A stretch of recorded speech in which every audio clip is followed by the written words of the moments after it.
Les vraies voix Sud Radio, 17h-20h, Frédéric Brindel. Bonsoir, les vraies voix prennent l'air chaque mercredi en ce mois de juillet. Le changement climatique impacte déjà la pratique sportive.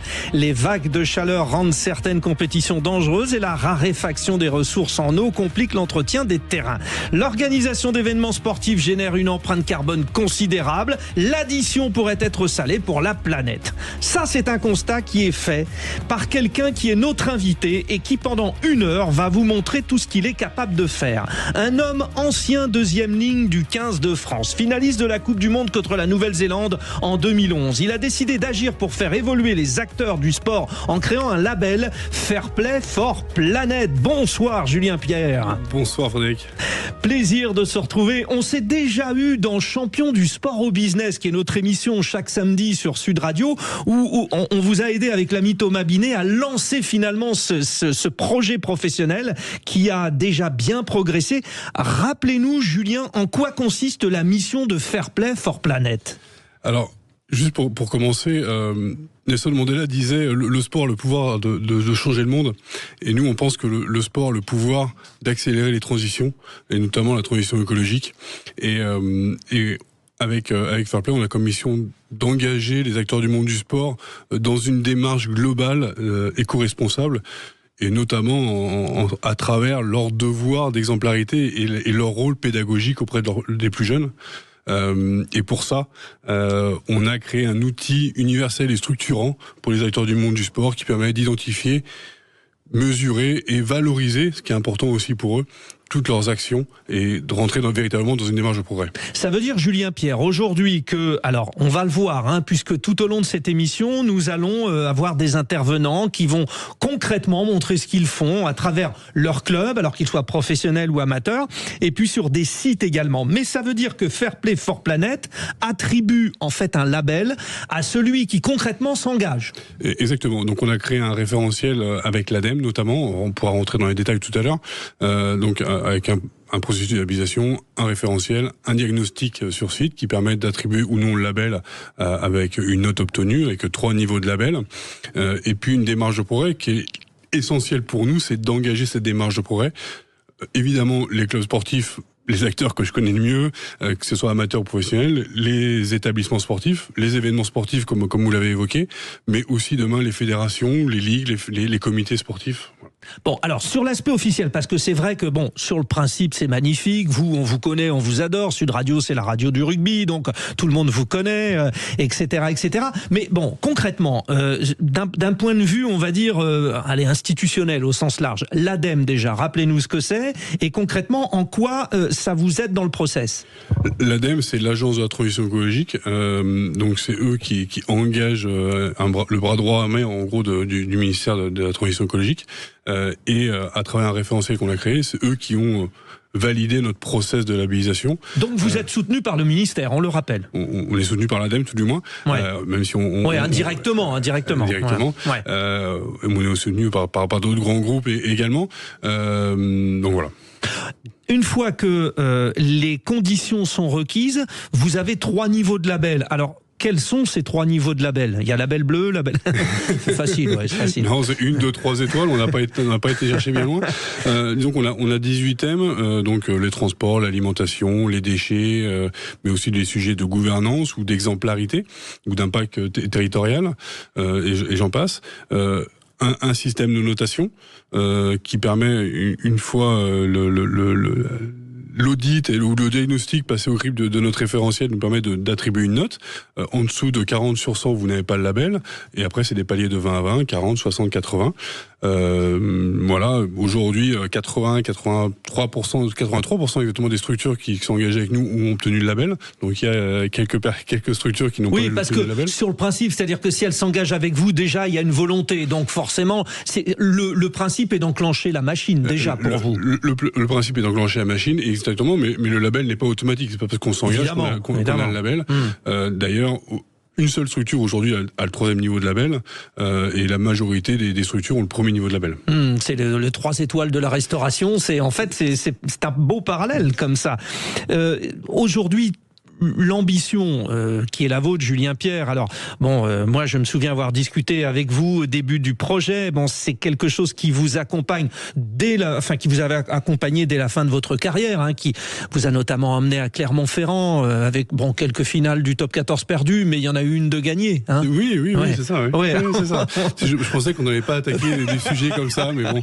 Mais non, là, Clermont est un grand club. Voilà, c'est un grand club. Mais une fois que vous avez terminé votre carrière, l'objectif, c'est un projet à long terme et un projet pérenne. Donc là, vous êtes dans une phase quoi ? D'installation, de développement, pas encore de consolidation, parce que il y a, je sais pas combien il y a de clubs en France de sport, c'est immense. Il faudrait que tout le monde joue le jeu. Oui, alors on est en phase de consolidation et de développement en même temps. Aujourd'hui, on travaille à peu près avec 90 structures en France. On commence à discuter avec quelques structures. On a signé avec quelques structures à l'étranger, notamment en Belgique. Je vais demain en Espagne, où il y a un partenaire qui veut aussi développer Fair Play Planète en Espagne. On a signé avec des grands groupes aujourd'hui, avec des ligues. On a signé avec la Ligue Magnus, la Ligue de hockey sur glace professionnelle, qui a été la seule ligue, qui est aujourd'hui la seule ligue professionnelle à engager l'ensemble de ces clubs dans une démarche de labellisation. Ça c'est crucial, parce que s'il y a un mouvement fédéral ou professionnel à travers les ligues, ça change tout. Ça change tout, et c'est un mouvement global de l'ensemble des clubs de la Ligue Magnus engagés, soutenu par la Ligue et la Fédération, mais aussi soutenu notamment par le partenaire majeur, qui est Sinarglass, qui est le partenaire naming de la Ligue Magnus, qui a dit « mais moi j'ai une démarche, et je veux que cette démarche se développe aussi dans tous les clubs que je soutiens ». Et un autre exemple, j'en ai eu plusieurs, mais on a signé également avec la MGEN, qui a intégré dans sa stratégie climat, évidemment, une stratégie à long terme sur ses investissements et sur son cœur de métier, évidemment, de mutuelles et d'investisseurs, de réduire son empreinte carbone, mais également, dans ses partenariats sportifs, d'intégrer le label dans tous ses partenariats sportifs. Parce qu'il est là l'enjeu, c'est-à-dire que forcément, on rentre dans la partie RSE, le fameux RSE des grandes entreprises qui cherchent à accompagner le mouvement citoyen, et évidemment, la transition écologique est un des sujets prégnants de cette démarche. Il est clair que plus les clubs jouent le jeu, plus ils auront des chances finalement de trouver des partenaires qui seront intéressés. En fait, vous essayez de mettre en place un système. Mais bien sûr, mais en fait... Système vertueux. Mais bien sûr. Et déjà, ce système existe déjà pratiquement, en fait, en réalité. La plupart des grands groupes vont chercher une image à travers le sport, évidemment, et quand on parle de devoir d'exemplarité ou d'image du sport ou du sportif, elle est importante. Mais aujourd'hui, tous ces grands groupes, quand ils vont soutenir un événement sportif, quand ils vont soutenir une fédération, quand ils vont soutenir un club, ils vont chercher autre chose. Quel engagement il y a, qu'est-ce qu'il y a derrière la pancarte, et quels critères on met derrière cette pancarte quelque part. Et aujourd'hui, la plupart de ces grands groupes demandent des critères. Et demain, ça sera des labels, et c'est une évidence. Bon, alors vous mettez en avant quelques chiffres. Les transports correspondent à environ 80% du bilan carbone d'une manifestation sportive. Donc c'est vrai, il faut acheminer les uns et les autres. Souvent vite, on avait eu l'exemple du Paris Saint-Germain. La gestion énergétique, 40% de la consommation électrique d'une enceinte sportive. Donc les gymnases, les dojos, la piscine, etc. est gaspillée en déperdition de chaleur. Donc ça, vous alertez. Et puis il y a la question de l'eau qui est centrale. La question de l'eau qui est centrale et qui va devenir de plus en plus centrale. Mais aujourd'hui, les solutions existent et qu'il faut dupliquer au maximum. Et c'est pour ça que cet engagement à travers Fair Play, nous, au-delà d'attribuer un label, c'est engager véritablement tous ces acteurs. Parce que souvent, on nous dit il n'y a pas de solution. Mais en fait, en réalité, c'est que ces solutions, elles sont difficiles à sourcer pour ces acteurs qui ont... Oui, il faut les identifier. Vous les aidez à les identifier. Et évidemment, nous, on les aide à les identifier parce que tous ces acteurs, ils ont une seule problématique, c'est de gagner le match le plus important de l'année, qui est le match du week-end prochain, dans tous les cas. Évidemment. Ou l'événement qu'ils sont en train d'organiser. Donc, s'engager dans cette démarche-là, qui est vertueuse parce que vous avez parlé de partenaires, et les partenaires privés sont de plus en plus attentifs à ces sujets-là, évidemment. Les partenaires publics, les subventions sont on commence à parler de plus en plus d'éco-conditionnalité des subventions. Donc, nous, on a des clubs ou des événements qui, s'ils n'étaient pas engagés avec nous, les subventions auraient été rabotées. Et puis on a des sujets aussi un peu annexes, où on a des structures qui nous disent, mais en fait, si on ne s'était pas engagé avec nous, nos bénévoles ne seraient pas réengagés, ou même on a été chercher de nouveaux bénévoles grâce à cette démarche. Bon, alors c'est très intéressant. Les vraies voix prennent l'air chaque mercredi sur Sud Radio. Dans un instant, nous allons avoir des exemples concrets de ceux qui ont reçu le label donc de Fair Play for Planet. Un projet et une action magnifique menée par, oui, habituellement sur Sud Radio, vous l'auriez écouté le samedi soir autour de l'équipe de François Trio et d'Alexandre Priam. Oui, il a fait la finale de la Coupe du Monde 2011, Julien Pierre. Et là maintenant, c'est tout pour la transition écologique. Vous êtes notre invité. Des clubs nous rejoignent dans un instant pour parler de leurs relations, de leur labellisation et de leurs actions. À tout de suite. Les vraies voix Sud Radio, 17h-20h, Frédéric Brindel. Les vraies voix prennent l'air sur Sud Radio en ce mois de juillet. Face au défi du changement climatique, le sport doit changer ses modes de fonctionnement. Ces changements doivent être perçus comme une opportunité pour préserver l'avenir du sport et en faire un moteur de la transition écologique. C'est l'objectif du Fair Play for Planet, de notre ancienne star de l'équipe de France de rugby, Julien Pierre, le deuxième ligne, le finaliste de la Coupe du Monde 2011. Julien, nous allons évoquer des cas concrets de ceux qui ont reçu le label et notamment celui d'un club amateur, celui de l'Ambar, l'Entente Montbéliard-Belfort, l'ASCAP, rugby. Étienne Gaillardeau, son président, est avec nous. Bonsoir Étienne. Bonsoir Frédéric, bonsoir Julien. Bonsoir Étienne.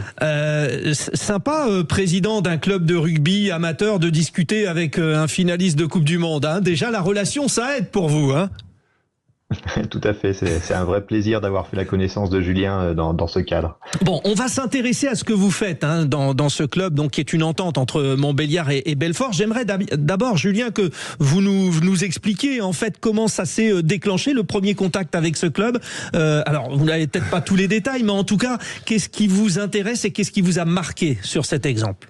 Ce qui m'a marqué, c'est que on veut créer un outil universel pour le monde du sport et aujourd'hui, Montbéliard, Ambar Rugby est l'un des plus petits clubs qu'on connaisse, avec qui on travaille. Ah, c'est un des petits poussés. Ouais, un petit poussé quelque part. Et donc, voilà, cet outil fonctionne aussi avec des petites structures qui aussi, y trouvent aussi un intérêt à s'engager auprès de leurs partenaires et qui a une vraie volonté d'engagement. Je crois que j'étais venu à Ambar il y a quelques années dans mes premiers tours de France et voilà, comme ça la relation s'est créée. Bon, alors le petit clin d'œil quand même, c'est que l'entente entre Montbéliard et Belfort se fait en juillet 2011. 2011, la fameuse année de la finale. Hein.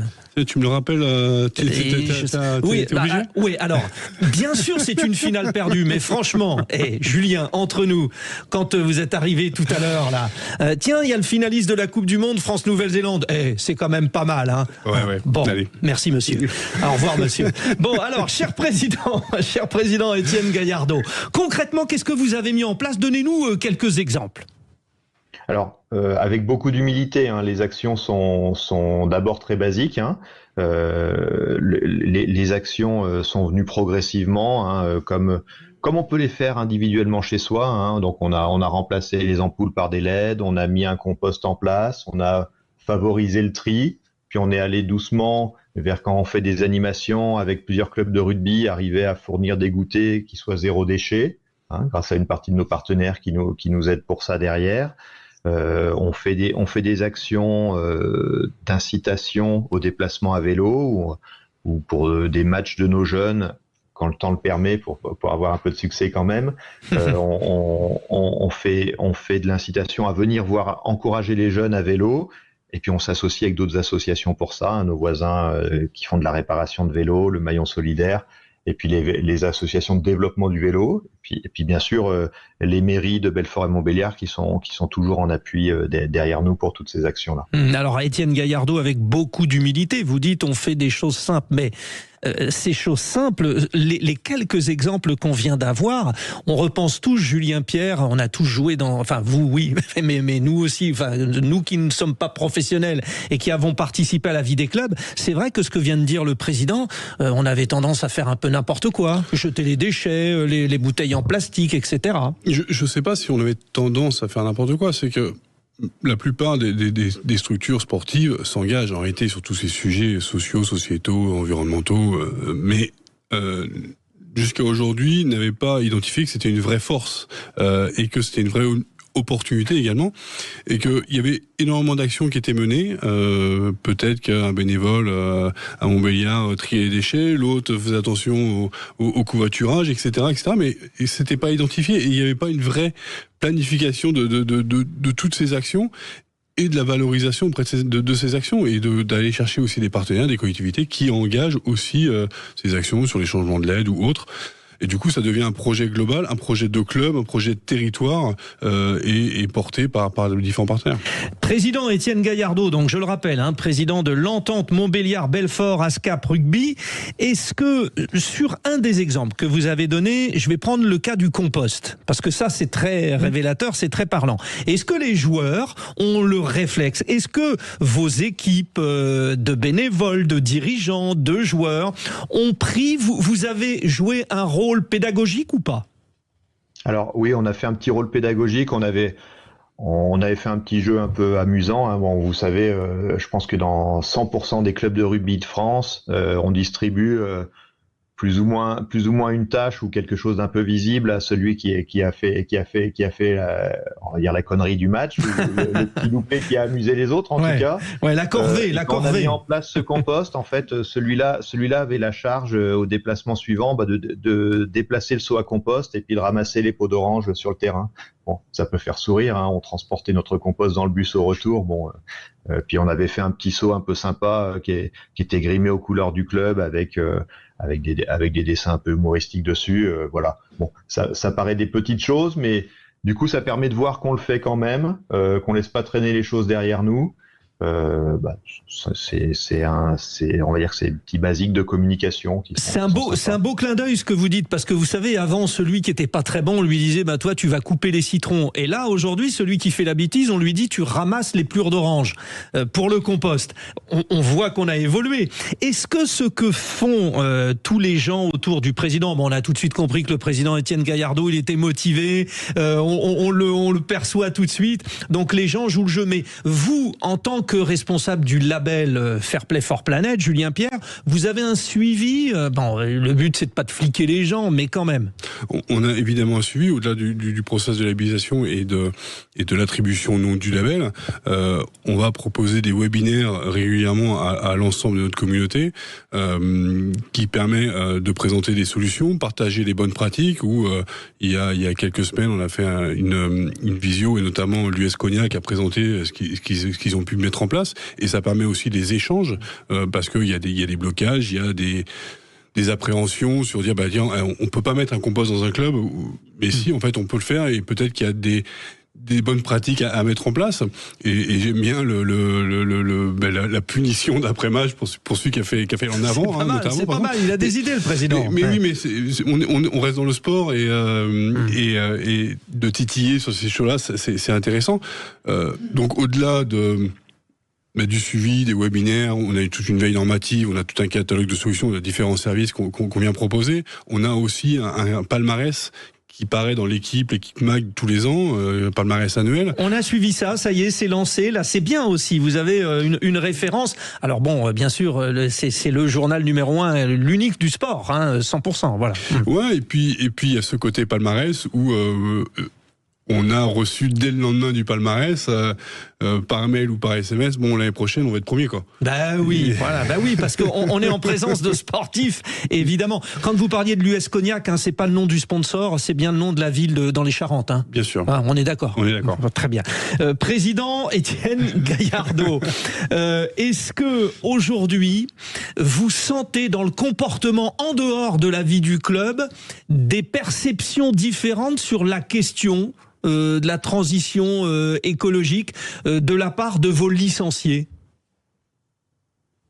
Alors, ça c'est tout récent. On a la chance de faire du baby rugby depuis 3 ans, et je pense que sur notre baby rugby depuis 1 an et demi, 2 ans, je pense qu'on a un noyau dur de gens qui semblent engagés personnellement, hein, puisque j'ai nos jeunes débutants rugbyman de 3 à 5 ans, j'en vois beaucoup qui sont amenés par leurs parents en vélo cargo, ce qui est une innovation récente, mais qui est un marqueur, on va dire, de gens qui essayent de faire les choses différemment.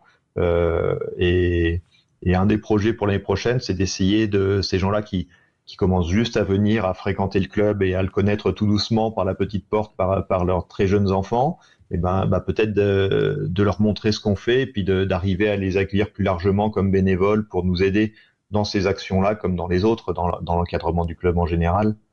Ça peut être un biais de recrutement de bénévoles aussi. Depuis combien de temps votre club de rugby est labellisé Fair Play for Planet ? Ah bah là on est tout neuf depuis même pas 2 mois. Hein. On est les tout derniers a priori. Oui, parce que moi j'ai proposé en préparant l'émission, parce que je voulais absolument recevoir Julien et pour parler de ce fabuleux projet. Hein, c'est l'objectif de ces vraies voix qui prennent l'air ces mercredis du mois de juillet. Et je lui ai demandé de faire un choix d'exemple. Alors, mais j'ai orienté les choix en disant tiens un petit nouveau, parce que Julien sinon il m'aura amené tout le monde évidemment. Mais quand même, est-ce que depuis 2 mois, vous avez intégré, cher Étienne Gaillardeau, l'idée peut-être d'aller démarcher des sponsors en leur proposant, en leur montrant que vous êtes labellisé ? Est-ce que ça peut vous aider ? Alors, c'est déjà une aide importante vers nos partenaires institutionnels. Hein. J'ai eu suite à la publication sur l'équipe magazine sur laquelle on a communiqué un petit peu, j'ai eu des lettres de remerciement des mairies et des préfectures, hein, qui sont quand même des courriers importants, qui ont montré que le message est passé, que nos actions ont été reconnues. Donc voilà, dans un temps où on va dire c'est difficile pour tout le monde d'obtenir des subventions, se faire connaître par ce biais-là, c'est un vrai appui. C'est une première chose. Et ensuite, à travers notre engagement écologique d'un côté, mais aussi sociétal de manière globale, hein, puisque le label valide quand même l'ensemble de ce qu'on fait au club sur tous ces domaines-là. Il y a beaucoup de nos partenaires privés qui sont très sensibles et qui au cours des soirées qu'on fait régulièrement pour eux, étaient déjà très sensibles avant, mais voilà, avec la labellisation en plus, il y a un côté plus ça fort. Fait évoluer. En fait, vous allez pas passer une étape, hein, puisqu'on est en plein Tour de France, vous allez passer une étape dans la vie de votre club. C'était vraiment très sympa de nous partager votre exemple, Étienne Gaillardeau, président donc de l'Entente Montbéliard Belfort ASCAP Rugby, représentant des clubs amateurs labellisés par Fair Play for Planet de Julien Pierre, qui est notre invité. Oui, chers amis de Sud Radio, l'ancien international est avec nous et il nous amène ses invités. Dans un instant, les clubs pro. Ah, alors ça, ce club, c'est une des références du basket féminin. Quand vous passez à Mont-de-Marsan, vous ne pouvez pas y couper. Elles ont été championnes de France. Basketland, nous serons avec sa directrice générale dans un instant. On passe un bon moment. Écoutez bien, ça va vous donner des idées. Et puis, vous n'hésitez pas après à joindre Fair Play for Planet. Il y a un site et pour faire labelliser votre club. À tout de suite. Les vraies voix prennent l'air chaque mercredi de ce mois de juillet. Le changement climatique impacte déjà la pratique sportive et un rugbyman célèbre, ancien 2e ligne du 15 de France, finaliste de la Coupe du Monde contre la Nouvelle-Zélande en 2011, a décidé d'agir pour faire évoluer les acteurs du sport en créant un label Fair Play for Planet. Julien Pierre est donc avec nous. Julien, après l'exemple d'un club amateur, on va prendre celui d'un club professionnel qui a donc, on le rappelle, validation label. Hein. On rappelle comment vous faites le process. Vous faites un audit. C'est vous directement qui ? On a créé un référentiel qui traite différents thèmes, le transport, l'alimentation, les déchets, la gouvernance. Bon, il y en a 18 en tout, ouais. Qui permet de faire un auto-diagnostic et après on va sur site vérifier la véracité des engagements et puis engager une démarche de progrès et attribuer ou non un label. Ce n'est pas moi qui fait l'audit, on a une équipe qui le fait, une équipe d'experts qui le fait et puis des consultants aussi qui peuvent se déplacer sur site. Bon, vous avez vibré il y a 1 an, les Jeux Olympiques, nos filles du basket arrivées en finale des Jeux, alors battues, on se demande comment par les États-Unis. Bon, oui. on va pas non plus parler que des finales perdues, ça m'énerve ça. Hein moi aussi. Oui, hein, bon d'accord. Bon, elles en ont gagné des finales et notamment du championnat de France, les filles de Basketland, le club qui est basé à Mont-de-Marsan. Et alors néanmoins, son origine est liée au village d'Air-Montcube. C'est comme ça que l'on dit. Bonsoir, chère directrice générale Marie-Laure Lafargue. J'ai pris un risque, hein. RS Montcube. Ouais.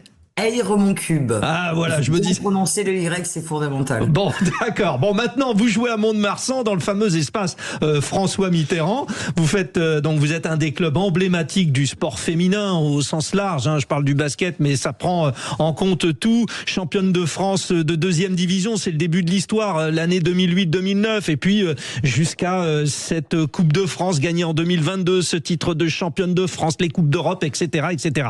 Alors comment ça vous est venu cette histoire de label? Vous étiez au courant? Julien est venu vous voir? Ça s'est fait comment la rencontre?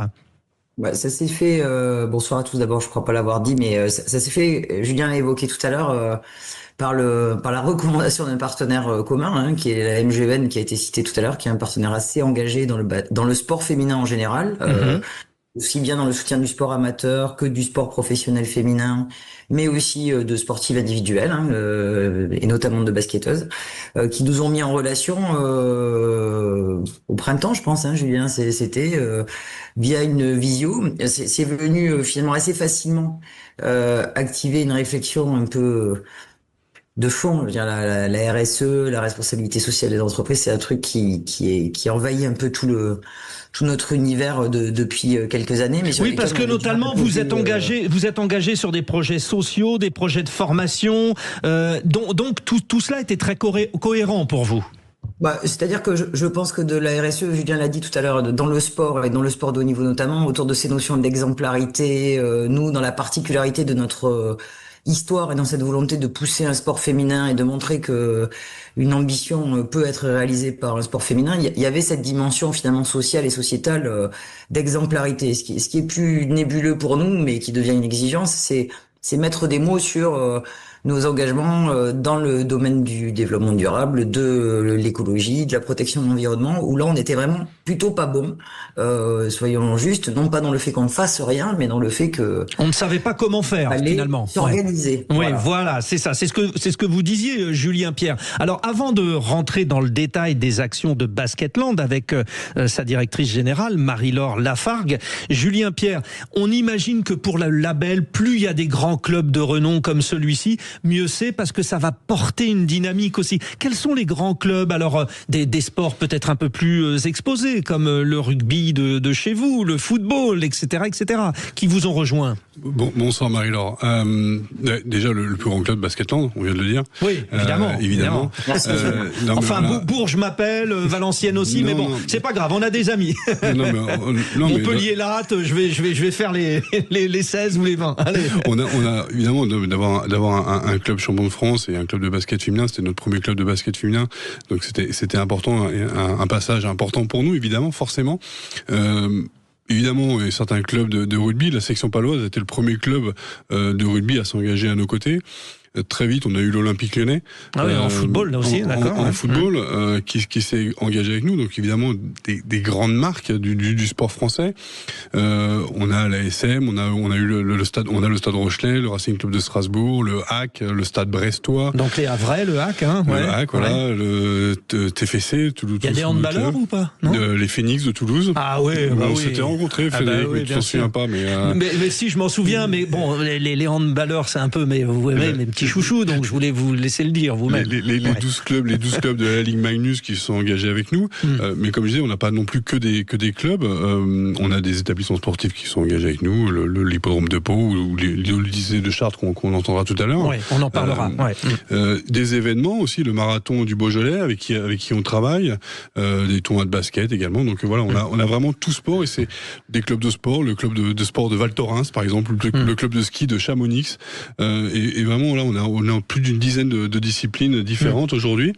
Et c'était vraiment l'idée de départ, c'est de créer cet outil universel, structurant pour le monde du sport. Vous le faites exprès, Julien, c'est-à-dire après l'US Cognac, le marathon du Beaujolais, vous n'arrêtez jamais. On n'arrête jamais. Des exemples concrets, Marie-Laure Lafargue. Des exemples concrets de ce que vous avez mis en place une fois le label obtenu avec Basketland. La première chose, c'est qu'on en parle dans la gouvernance du club, parce qu'en fait, c'était un sujet qui était un peu latent, et depuis le mois de mai, on revisite l'entièreté de notre projet à cette lumière-là. Toutes les demandes de subventions viennent de partir, ou nos demandes de partenariat, elles comportent toutes un volet RSE et engagement sociétal. On arrive même d'ailleurs à travers ça, je parle des partenaires, à embarquer des partenaires. Je pense que Julien, s'il ne l'est pas encore, ne tardera pas à être sollicité par au moins 2 de nos partenaires. La bonne nouvelle. Et qui souhaitent adhérer au label parce qu'ils ont considéré que dans notre démarche, parce qu'on les questionnait dans nos cahiers des charges et dans nos appels d'offres sur un certain nombre d'éléments qui sont constitutifs du label, on a deux partenaires qui entendent un fournisseur d'équipement made in France et un fournisseur de produits de cryothérapie. On est complètement dans l'idée du cercle vertueux dont on parlait précédemment avec Julien. Ouais. Alors donc ça c'est une première conséquence très très claire sur les actions du quotidien, par exemple. Écoutez, là, les joueuses reprennent l'entraînement tout doucement cette semaine. Elles ont eu droit à une opération nettoyage du vestiaire, et j'ai eu hier soir le recensement des tenues d'entraînement 24-25 qui dormaient dans des placards, y compris définitivement puisque les joueuses étaient parties, et qui ont été lavées hier soir, comptées hier par les joueuses et les entraîneurs présents, lavées hier soir, recomptées ce matin, et qui auront une deuxième vie cette année. Ah ouais. On ne redotera pas l'ensemble de l'équipe pro. Il y aura une deuxième vie pour ces équipements. L'autre partie sera donnée au centre de formation pour une deuxième vie aussi. Et la centaine de ballons qui constituent de basket la dotation de Basketland sera redistribuée au centre de formation et à des clubs de l'environnement. Voilà, ça c'est typiquement une action de la semaine, par exemple. Ça date d'hier. Alors, ce qui ressort de ces exemples, Julien Pierre, parce que le président tout à l'heure de Montbéliard, de l'Entente, Lambard précisément, nous disait très humblement, c'est des petites choses, mais on se dit que finalement ces petites choses changeaient beaucoup de pratiques. Là, typiquement, l'histoire des maillots dans la vie d'un club, c'est central, et c'est une évidence ce que nous dit la directrice générale. Mais encore fallait-il le faire. Mais en réalité, c'est beaucoup de bon sens. Il y a beaucoup de choses qu'on fait automatiquement chez soi, mais dès qu'on a fermé la porte de chez soi, on oublie de les faire. Et parfois, des choses, voilà, on oublie d'éteindre la lumière parce qu'on n'est plus chez soi. On fait couler l'eau parce qu'on n'est plus chez soi, et c'est pas méchamment, mais inconsciemment parce qu'on a pris l'habitude, et donc voilà, reproduire un peu et dupliquer, multiplier tous ces impacts qui sont des petites choses, mais il y a quand même un certain nombre de clubs en France ou d'événements sportifs et d'établissements sportifs qui accueillent du public, et donc il faut répéter, sensibiliser, et puis la pédagogie, c'est la répétition, donc il faut engager véritablement. Et puis c'est une vraie économie circulaire aussi, où à travers les territoires on peut engager véritablement. Une idée me vient, Marie-Laure Lafargue, directrice générale de Basketland. Vous nous avez donné des exemples.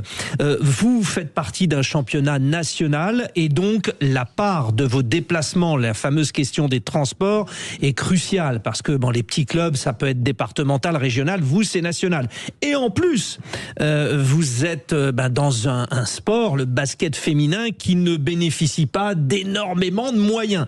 Donc comment vous arrivez intelligemment, et ça je n'en doute pas, à gérer la question des transports dans l'esprit de label Fort Planète?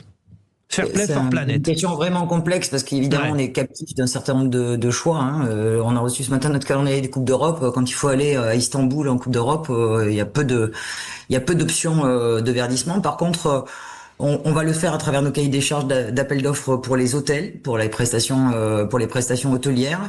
Et sur l'aspect transport, on va essayer de le travailler sur ce que l'on maîtrise, et essentiellement nos transports locaux. Nos navettes Mont-de-Marsan à aéroport de Bordeaux, quand on ne peut pas faire autrement que prendre l'avion, on va essayer de les verdir, soit en utilisant des bus, des transports en commun au biogaz. C'est un dialogue concurrentiel qu'on a avec nos prestataires là aussi. On va, mais c'est l'avantage du label, c'est que ça nous oblige finalement à nous questionner, alors qu'on s'était dit ça on touche pas, parce que de toute manière on n'y peut rien. Mais en fait, C'est ce que disait Julien à l'instant. Peut-être que sur des tout petits segments qui sont à notre main, on cherchera à le faire. Effectivement, après, c'est un critère qui sera combiné avec celui de la santé de nos joueuses et des rythmes de travail qui sont aussi d'exigence pour nous. Mais on va essayer de travailler sur des segments particuliers, travailler sur de la mobilité douce, par exemple, pour les jeunes du centre de formation, plutôt que sur des minibus pour aller du lycée à la salle d'entraînement et réciproquement. Voilà, mais on va le travailler. En fait, on pense que ce n'est pas possible et le label et le questionnement que l'on s'est fait nous amène au minimum à reconsidérer et à identifier des segments de petits pas d'amélioration. Et je vous refais l'histoire du cercle vertueux. En fait, c'est vraiment l'idée, hein, Julien Pierre, c'est vraiment cette histoire de on enclenche un mouvement. Merci beaucoup, Marie-Laure Lafargue, directrice générale de Basketland. Bon, vous avez fait J'ai pas le trophée de championnat de France, mais j'ai le trophée Fair Play sur mon bureau. Ah, voilà, vous le montrez, vous qui nous suivez sur la chaîne YouTube, vous l'avez vu. Ce trophée, vous avez fait 2e de la saison régulière, donc il y a une Coupe d'Europe à suivre là cette année. Et on a été 2e de la saison régulière et surtout champion de France, ce qui nous donne le plaisir de repartir jouer la plus grande Coupe d'Europe et l'Euroleague. Vous jouez en octobre. Voilà, donc oui, parce qu'il y avait déjà une qualification et après le titre, championne de France. Et puis donc vous aviez fait aussi cette saison quart de finaliste de l'Euroleague. Donc j'allais vous demander. Voilà, donc j'allais vous demander les ambitions. C'est le doublé, Coupe d'Europe et championnat, c'est ça.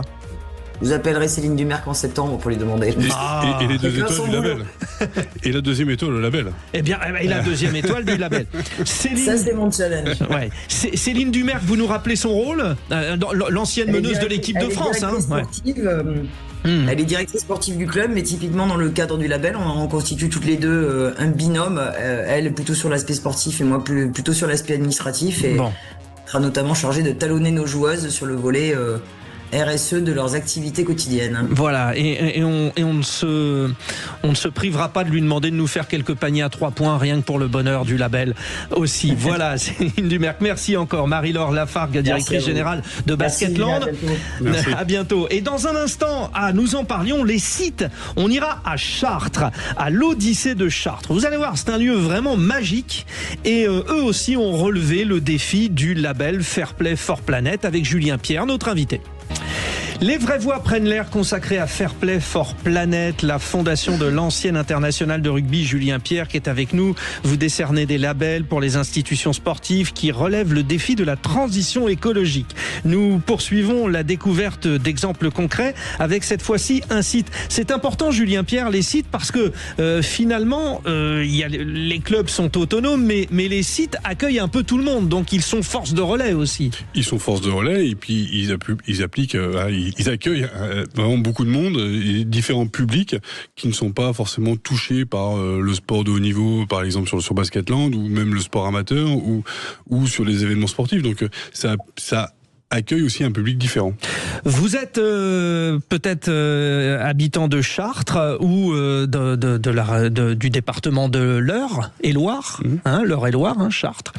Eh bien, vous allez souvent vous baigner à l'Odyssée, une réalisation de la communauté d'agglomération de Chartres Métropole, inaugurée en 2009. Alors il y a des bassins aquatiques énormes, il y a des bassins olympiques, des bassins de balnéo ludiques, etc., etc.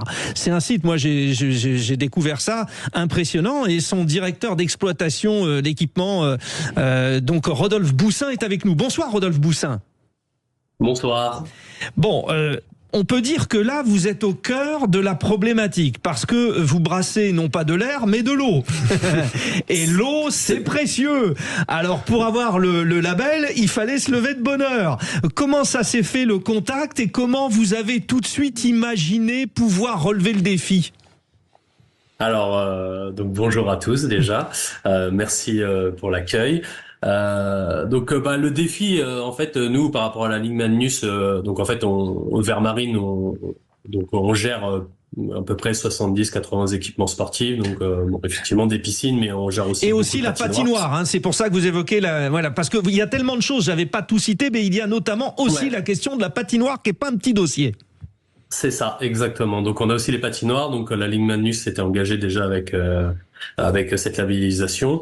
Nos PDG sont des anciens joueurs de hockey de haut niveau, donc ils étaient assez sensibles à ça. Et donc l'idée était venue aussi de sélectionner 3 sites sur le réseau Vermarine, dont l'Odyssée, pour cette labellisation. Le réseau Vermarine qui gère donc plusieurs autres sites du même style ou pas?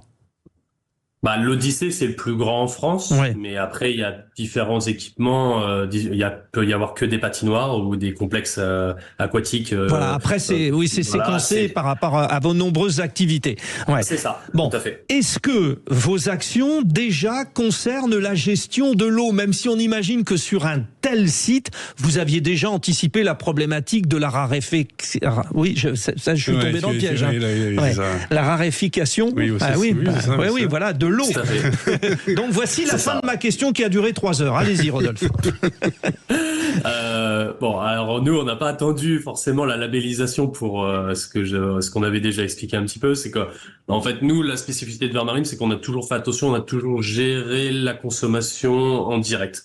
Les directeurs, ils sont formés pour la partie technique. On a nos propres techniciens. Donc, nous, l'eau, c'est déjà un élément qui est essentiel en termes. Voilà, c'est un peu notre modèle aussi. Donc, nous, tous les jours, avant et après cette labellisation, en fait, on fait des relevés d'eau. Les relevés d'eau qui sont faits tous les jours, ça nous permet de détecter très rapidement des fuites d'eau. Nous, on chasse le plus rapidement possible les fuites, les pertes énergétiques, parce que on parle d'une eau qui est chauffée, qui est chlorée. Du coup, effectivement, on peut aussi parler de produits chimiques, où on parle aussi d'énergie style gaz ou différentes sortes d'énergie pour la chauffer. Donc chaque fuite pour nous est très importante. Voilà, vous cumulez cette raréfaction de l'eau, cette fois-ci en une fois.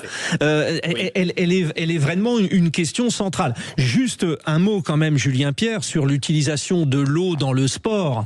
Donc là, c'est bien sûr dans le cadre de piscine, c'est autre chose, mais tous les sportifs ont besoin de s'hydrater. L'histoire des bouteilles en plastique, c'est zéro possibilité aujourd'hui si on va avoir le label. C'est zéro possibilité. Aujourd'hui, on n'a pas encore toutes les solutions non plus. On sait qu'aujourd'hui, un marathon sur l'utilisation de suppression totale des bouteilles plastiques, ça devient compliqué. Au-delà je crois que c'est 50 000 participants, ça devient compliqué. Mais des solutions sont en train d'arriver sur le marché véritablement. Et on voit de plus en plus aussi des sportifs utiliser les gourdes et supprimer petit à petit le fameux bidon des cyclistes. Bien sûr. Mais on parle de l'eau, mais on parle aussi de tout ce qui est arrosage.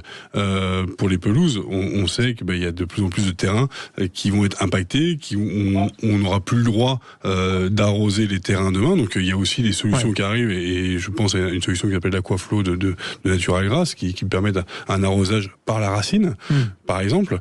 Mais en effet, l'Odyssée Chart et à travers Vermarine, il y a aussi une vraie gestion de l'eau, une utilisation des piscines, et de réduire au maximum de tout ce qui est fuite et consommation d'eau.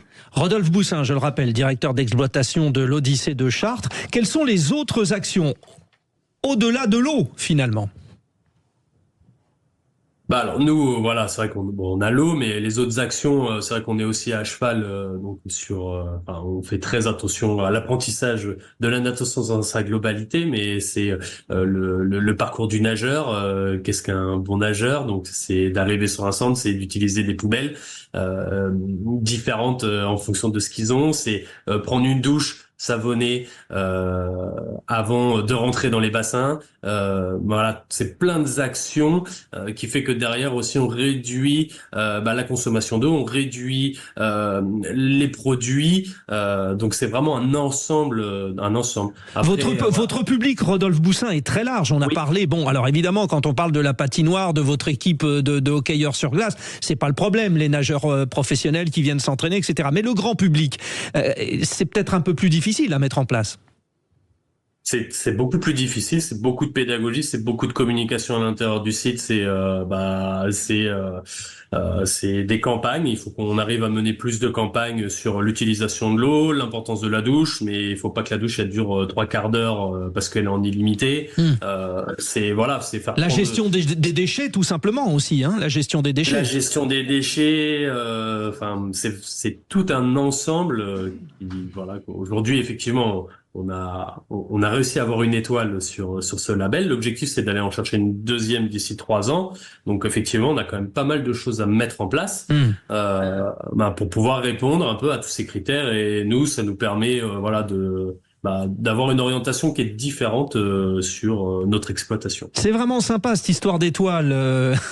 Alors c'est pas une invention, mais c'est une utilisation habile. Mais c'est le principe de Fair Play for Planet. Merci beaucoup, Rodolphe Boussin, directeur d'exploitation de l'Odyssée à Chartres. Allez vous baigner là-bas, c'est superbe. Faire de la patine, du patin à glace. Enfin, pas en ce moment mais plus en hiver. Oui, voyez. Julien, c'était un grand plaisir. Merci, Julien Pierre, merci d'avoir été notre invité. Fair Play for Planet, on suivra ça évidemment. La machine est lancée, hein.